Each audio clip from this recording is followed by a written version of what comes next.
കുട്ടികളുടെ ചുമ അതൊരു കുഞ്ഞു കുട്ടികളുള്ളവർക്ക് എല്ലാവർക്കും ഉള്ളൊരു ബുദ്ധിമുട്ടാണ്. രാത്രി മൊത്തം ചുമ. അപ്പോൾ നമ്മൾ കുട്ടികളുടെ ചുമയുടെ ഒരു കോമൺ ആയിട്ടുള്ള കുറച്ച് കാര്യങ്ങൾ നമ്മൾ നോക്കാം. ഒന്ന്, ഇൻഫെക്ഷൻ. സ്കൂളിലൊക്കെ പോയിട്ട് വരുമ്പോൾ പിള്ളേരുടെ ഇടയ്ക്ക് തന്നെ വൈറൽ ഇൻഫെക്ഷൻ, അതും കൂടുതലായിട്ട് വൈറൽ ഇൻഫെക്ഷൻ അതാകാം. ചിലപ്പം ബാക്ടീരിയൽ ഇൻഫെക്ഷൻ ആകാം, പല രീതിയിലുള്ള ഇൻഫെക്ഷൻ. അപ്പോൾ അങ്ങനെ ഇൻഫെക്ഷൻ്റെ രീതിയിലുണ്ടെങ്കിൽ നമുക്കതിനനുസരിച്ചുള്ള ചികിത്സ കൊടുക്കുക തന്നെ വേണം. രണ്ടാമത്തെ കാര്യം അലർജി.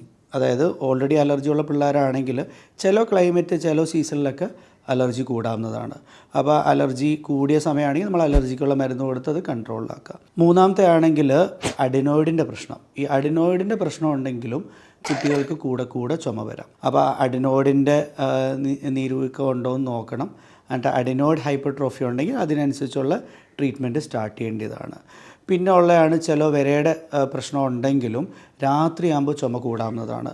ഈവൻ ആസ്മ ഉണ്ടെങ്കിലും, അലർജി മാത്രമല്ല ആസ്മ ഉണ്ടെങ്കിലും രാത്രിയിൽ ചുമ കൂടുന്ന പിള്ളേരുണ്ട്. അപ്പോൾ ഇതൊക്കെയാണ് പല കാരണങ്ങൾ, കോമൺ ആയിട്ടുള്ള കാരണങ്ങൾ പിള്ളേർക്ക് ചുമ കൂടാനായിട്ടുള്ളത്. അപ്പോൾ നിങ്ങൾ ഡോക്ടറിനെ കാണിക്കുക. ഇതിലേതെങ്കിലും കാരണമാണോ എന്ന് നോക്കുന്നത് നല്ലതായിരിക്കും.